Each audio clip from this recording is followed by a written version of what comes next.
What's up, Nana Nation and lovers of your first place in the North Division, Toronto Maple Leafs? I'm joined via technology with my homeboy, my hombre in Leaf Nation, Mr. Ball Walker. What's up, baby?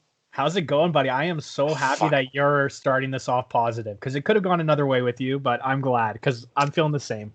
Well, you might have heard off the top, I cracked me a cold one. It is 3/16 Stone Cold Steve Austin Day. Cheers, buddy. Go Leafs, go. Cheers, go Leaf, go. And in my Jays cup, shout out, go Jays, go. Looking good. Florida. We're going to be talking about them on a different pod soon. Yeah, soon enough. Bob, can you see what flavor or what color this flavor is? Yeah, it's definitely the flavor. It's going to be like a berry, like a red berry of some kind. Yeah. Cranberry.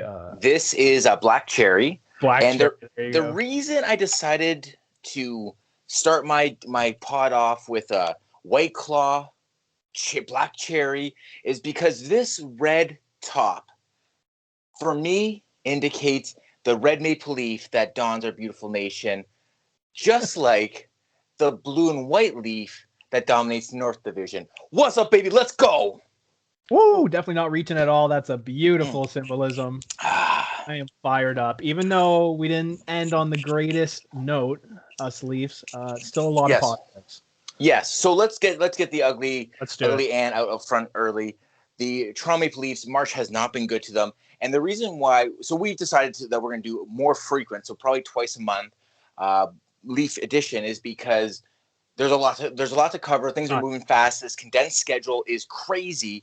So we're doing this a little bit more frequent. So before we recap the whole month, we'll recap the last 2 weeks. And so far, we are March 16th. I hate time stamping these things, but this is going to go out to immediate release. Right now, unfortunately, the Maple Leafs are being their ass kicked in the month of March. Currently, the Leafs are sitting 3-5 in the last 2 weeks of March. 3 wins and 5 losses, not including some bullshit losses to Vancouver and Ottawa. Bah, how do you feel about this horrible start to the month of March? Yeah, not a great March. I'm not going to defend at all what their play indicates. It's been pretty much goaltending. The one silver lining in this terrible month of March, which is different than most Leaf teams, and I hope even the Leaf haters listening can see this, is the effort that's there, even in our losses. Like, this is not a Leaf game where every loss, you're just by the third period, you're checked out. They've totally given up. You know, there's going to be like maybe a late minute goal by the Leafs always, but they're already out of it. It didn't feel that way. You got to remember, even though Ottawa is shit, there's no denying that. They play to their highest potential against the Leafs. They're always going to. They hate us. We hate them. Any NHL, like, they're still NHL players. You can't take that away from them. So when a team they hate shows up, a rivalry, they're going to play their best. Yeah. I said in the first episode, too, when we were giving our predictions on where the Leafs would finish and how the amount of points for the North Division, I felt it was going to be more congested, more close-knit than you did. And that's I still believe that, and it's kind of coming to fruition. Winnipeg is definitely playing sick because Hellebuck is sick. Otherwise, they're terrible. Fuck Winnipeg. Calgary just needed Sutter Farm training and discipline, and now they're on a roll. And they're that country hard loving. Yeah, and they're going to finish where I thought, by the way. That's still going to come out clean. But, yeah, it's been a tough month. It's been a tough month. But the effort's been there. It's going to be close. But they have time off. Yeah. Let's recover.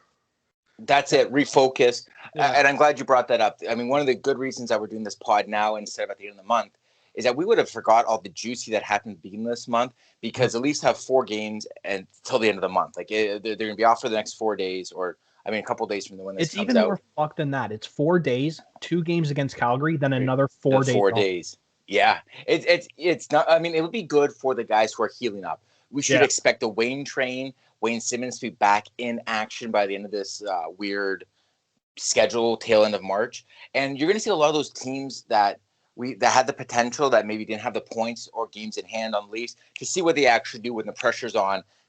To catch first place. I mean, we're going to see if Winnipeg, when the chips are down, if they're going to come or if they're going to fold. Was it always Patrick Laine, or is it this team? Does this team have a complex where they're going to hit a wall, much like a lot of people believe our Toronto Maple Leafs do? Let's get into some hot points, some hot takes that we got going on. Maybe not a hot take, But JT, oh my man, the captain, oh captain, finally heating up, playing well, skating well, not just doing the small things, but getting the points. Gotta love what JTO is doing. Yeah, at the start of the season, the legs clearly weren't there. I mean, he was looking kind of his age and with COVID, but the one thing about JT always is he heats up towards the end of the year. Usually he's been more productive up to this point, but I'm glad that he's heating up now, and I think he's going to get even better. I mean, we'll talk about the other guy, but Willie is firing on all cylinders on his line. So those two guys together, I mean, it's beautiful when it's clicking. And JT, those hands on that one goal, the pass to Willie. Oh yeah. Oh my God. Where he undressed he undressed the defense in Winnipeg. Yeah. I mean, Winnipeg is such an interesting conversation for the Leafs because they're really emerging as a top contender for number one. Edmonton, we all kind of thought, and don't get me wrong, Edmonton is hot too. But Edmonton, you see the holes in Edmonton. When McDavid and Draisaitl aren't firing, that team is not doing much. So yeah, you're right. Anyways, let's keep going with our hot takes. We'll say it just because it's already been said. Hot Willie. I mean, who doesn't like a good hot Willie? He is making all the naysayers eat their words. $6.9 million on the books, but man, oh man, is he looking good right now.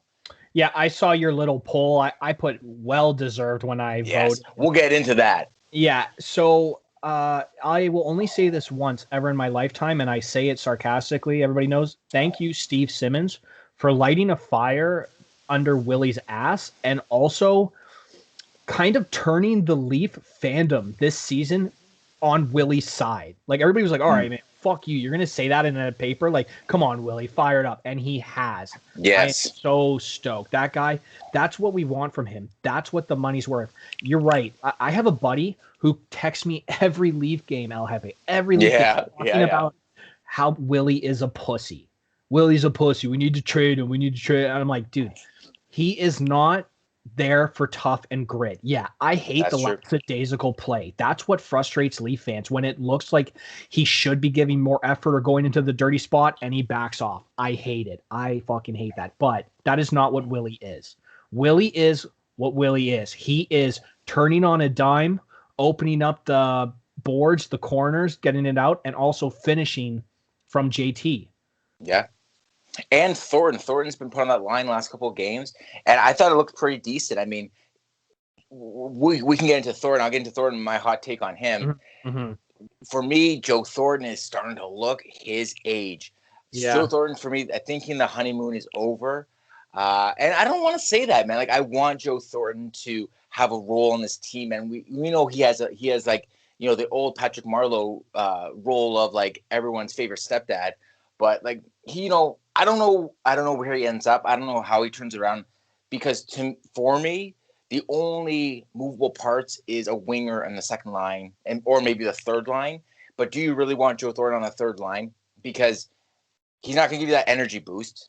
He's more like a Zen sensei, where he can calm the play down on the power play, which we'll get into the power play as well. But he's one of those guys that kind of creates a little stability when some of these guys, maybe I don't want to say get emotional, but, you know, kind of don't know how to control themselves. So I think that Thornton has a role. Hot take. I don't know if he finishes the season with the Leafs.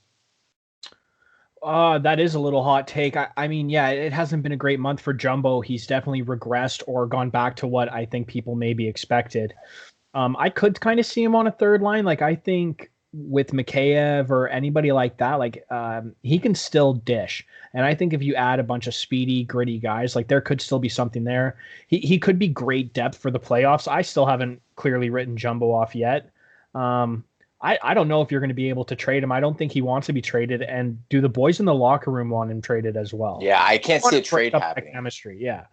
Like, with the trade happening, like, I think it's going to be like a package of, I'm not saying who we're going to be getting, because everybody either undervalues or overvalues players in a trade, but like, you're going to see like Nick Robertson or like maybe Amarov, our first round pick from this year, with a Kerfoot. Like, it's going to be a package like that, like a really sick prospect or something. That's how we're going to get our winger rental or whatever. We'll talk about that later. But that's more, I don't see Jumbo really moving in a trade. I don't see moving in trade. I think it's more like healthy scratch or just doesn't make it. Taxi. I don't know what the rules are for taxi squad and all that stuff, but All right, let's move on from Jumbo Joe. Hot take number 3 or 4, Anderson. Does Freddie Anderson have the heart? Does he have what it takes? Here's my hot take on it. Was told in the offseason that the Leafs are going to try to move him, so prepare to move. He never moves. Of course, everything else happens. Shows up to camp. Starts the season not necessarily great, but good enough to win some games. Of course, the injury and everything else that happened. I don't know if he's still fighting an injury. I don't know if his head's not in the game, his heart's not in the game. He doesn't want to play for the Leafs. I don't know what it is. But Willie, or the other thing that I thought it could have been is the style that the Leafs now play with more puck possession and not as much defensive woes. He doesn't have to be as sharp as he is, so maybe he's just getting dull without any action. This guy's used to getting 40 shots a game. Yeah, he's been an issue with me every episode we've done this season, so I don't think it's a lack of heart. Like, obviously, I think Freddie's a competitor. But, man, the thing about goaltenders, it's such a mental position, these guys. Like, they're just loons, and I think, not saying he's, like, mentally weak or anything strong wordage like that, but it's just stuff gets to him, it seems like, and I don't know, like maybe you're right about the whole contract struggles, but like we said, Freddie has been Freddie every year. He does the same thing, the same slow start. Usually he picks it up, and years past, he would win us games. He's not winning us games. Correct. The problem for me is what else is out there as a goaltender, and are we stuck with Freddie? Like, he needs to pick it up. People constantly texting me being like, man, Jack Campbell should be our starter. Jack Campbell, Freddie was an unknown starter when we got him. Give Jack the chance. It's like, okay, if Jack comes back healthy, I guess, but Freddie is our starter. Like these years, this year especially, I think Freddie has to play such an important part in the playoffs, but we have a 3-year window. Is Freddie that cup perennial goaltender, like chasing it for us? I don't know, man. I it's a good point. There's two things that splinter off from this that I want to get into. What the fuck's going on with Jack Campbell? And I read this article today from, I want to give credit to where credit's due because it's a ridiculous article, but it comes from the guys at Editor and Leaf. You can find that on like any search engine. So Jack Campbell, for me, I'm happy he came back from the initial injury, gets a shutout. Great. I think that maybe his first or second shutout as a Leaf. I'm happy for a guy like that to get a shutout. The downplay to that is something happened where he's not in uniform anymore, and we're dealing with our 4th guy in the depth charts, hoping that he's going to win us games. And as we saw in the Sens game, 2 goals on 3 shots, that's not going to do anything for you to start a game. Yeah, the problem with Jack Campbell, man, he's a fantastic guy, a solid backup, but he is injury prone. He's been his whole career. I think he was drafted by Dallas. I remember him. He was such a high prospect goalie for Team USA, the U.S. Juniors. He was such a big name being drafted. And I think he went in the first round. Yeah, and dude, this is why I knew he'd be sick was because in NHGM mode, his potential overall was so crazy. He was always ended up my starting goaltender in that game. But he's just become injury prone. I think it's a real nagging issue.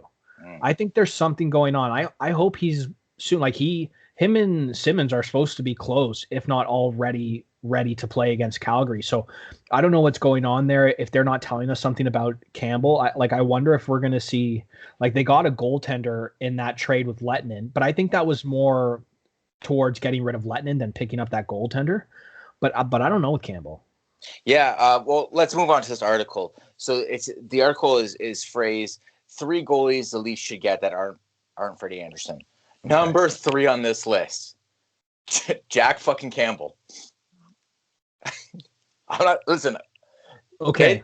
It basically says, he's paid his dues. He's an experienced guy in the league. They should check him out. The problem that I have with a guy like Jack Campbell replacing Freddie Anderson is you already have Jack Campbell, so you're not going and getting Jack Campbell. You already have him. He shouldn't be on this list. But the list gets more ridiculous. Now I'm gonna give you a little bit of the tip here. It's not Marc-Andre Fleury, so don't have to worry about that.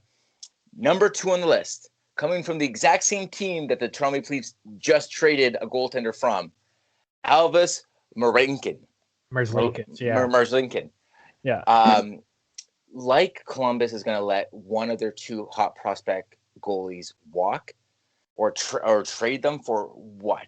They're going to need goaltending. They're playoff bound. There's no way this is happening. And I don't even like it, to be honest. I didn't think he was that great when we saw him last year in the playoffs.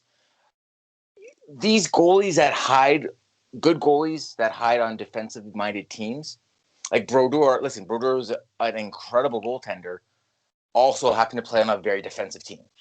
So I take these guys. He's just like the Team Canada junior goalie. You know, they come in, they have incredible tournaments, but they also have the best defense in the world. So I'm not overly amazed by the idea of Elvis. You got any thoughts on that? Okay, Elvis is a good young prospect goalie. I agree. I don't think Columbus would trade him to us when we're going to be like future divisional.